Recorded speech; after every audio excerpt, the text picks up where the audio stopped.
হ্যাঁ, গুরুর ২ শিষ্য ছিল।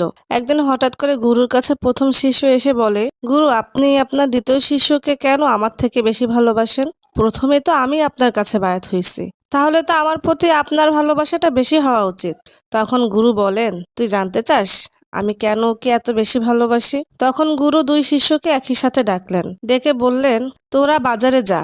তোরা বাজার থেকে এখন তখন, এখনো না আর তখনও না কিনে নিয়ে আসবি।" ১ম শিষ্য একটু চিন্তিত হলেও ২য় শিষ্য কোনো চিন্তা করলো না। দুজনেই বেরিয়ে পড়লো বাজারে। ১ম শিষ্য বাজারে গিয়ে দোকানদারকে বলল, "ভাই, আমাকে এখন তখন, এখনো না আর তখন না একটু দেন তো।" দোকানদার বলল, "ভাই, আপনি কি পাগল হয়ে গেছেন?" এবার কিছুক্ষণ পর বাজার থেকে দুজনেই ফিরে আসলো। গুরু ১ম শিষ্যকে বলল, "তুই বাজারে গিয়ে কিভাবে কি কেনাকাটা করলি?" ১ম শিষ্য বলল, "আমি কিছুই কিনতে পারি নাই।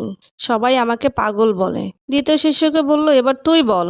২য় শিষ্য বলল, "গুরু, আমি প্রথমে একটা ফলের দোকানে যাই। সেখান থেকে কিছু ফল কেনার সময় এক ভিক্ষুক আসে। তাকে আমি কিছু ফল কিনে দেই। এটা ছিল আমার এখন। কিছু টাকার বিনিময়ে আমি ভিক্ষুকটির মুখে হাসি ফুটিয়েছি। যার ফল পাবো আমি তখন, মানে ওই দুনিয়া। ঠিক ওই সময় দেখি একটি শিল্পী গান গাচ্ছে। তখন আমি তাকে কিছু টাকা দিলাম। এই যে আমি টাকাটা দিলাম, এর উপকারিতা আমি এখনো পাবো না, আর এর বিনিময় ফল আমি তখনও পাবো। আর এভাবেই আমি কেনাকাটা করলাম।" তখন গুরু হেসে দিয়ে বলল ১ম শিষ্যকে যে, "দেখ, আমি এর জন্যই ওকে এত বেশি ভালোবাসি।"